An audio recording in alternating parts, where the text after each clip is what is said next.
After coming back from Burma to my motherland, I was restless and agitated. Staying in one place became impossible. I started doing national pilgrimage with my unstable mind. There was one reason that prompted the national pilgrimage to take place mostly in North India.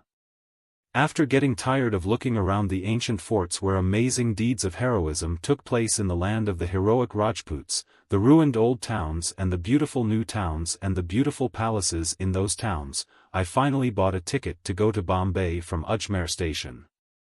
The station clerk who issued the ticket at Ajmer made a warning. Looks like there's some commotion going on at Rutlam Principality on the way. The train isn't sure to be on schedule. You'd better take a different route, he said. I said, Sir, I have seen so many problems. It's okay, give me the ticket. As per clerk's warning, I came to know what was the matter where the mobs of people gathered and talked excitedly at Ajmer station. When the train departed, it was unusually crowded. Policemen, Indian soldiers and English Tommies were the most on board. It was a source of great excitement for me, who had spent so many days in the crowd on the train. I found a second-class carriage where no one was on board and got into it and closed the door. The train also left. Rutlam Junction. It's been a long time since I've had a peaceful, mindless sleep. However, the sound of the moving train and the sound of the wheels turning often used to wake me up. I don't know how long I slept that day. I suddenly woke up, with a dream about old life incidents. It was known that, the train stopped running. My intuition told me that, there is no stopping place. A station will hear certain sounds that are unique to it. The movement of people running to get a seat in the carriage, the demonstration of people getting on and off, the shouts of the man selling tea and the cheering of the porters, can tell whether the train is stopping at a major junction or a minor station. But there are no such sounds here.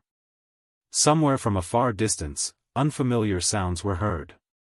I opened the door of the cab and stuck my head out, ignoring the cold snowy air that rushed in. Several heads were sticking out of the carriage like mine. A few people got down and were walking along the train. It turned out that, there was a town a short distance away. How it was known? Some houses were on fire, here and there in that town, and the town was visible in the whiteness of the said fire. The sound of gunshots was coming from that direction. I looked up from the next carriage and asked, "What special, sir, where has the train come?" "Close to Rutlam station, looks like there's a riot going on downtown," he said. I thought that, the ticket clerk at Ajmer station was right. In a few minutes, the whistle of the train card was heard. The train also departed. It moved slowly and crossed the beckoning tree into Rutlam station. The soldiers and others in the carriage got down in a hurry. There were groups of people talking on the platform. I stopped a station official who went that way and asked, "What's the matter, sir? Can the carriage go over this? Or not?" He took the cigarette from his mouth to answer me, and said, "The railway track has been damaged by a short distance. They are paving it. From now on, the train will leave only after dawn." Immediately I tied the bed around. I put on the worn-out vest. With difficulty I got a porter to lift the luggage. I went up and down the flyover and went to the waiting room on the first platform.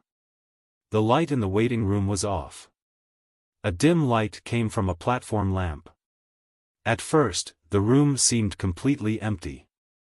After taking a closer look, I realized that, this thought was wrong. A man was lying on a low rattan bed by the wall. As his face was turned towards the wall, the race could not tell who he was and what kind of man he was. There was a round table and chairs on either side of it. I was asked to put the luggage down and sat on a chair. I asked the porter to come and call me when the train leaves. After the porter left, I sat with my hands on the round table for a while. Thoughts about my birth and upbringing and my experiences in life were coming and going. If someone had told me 4 or 5 years ago, that I would be sitting alone at midnight, in an unknown northern railway station like this, would have called him a madman. What nonsense is this? Will my life be meaningless like this? The sound of gunshots was heard again. The man lying on the bed against the wall rolled over once. Again, in a second, his face was turned towards the wall.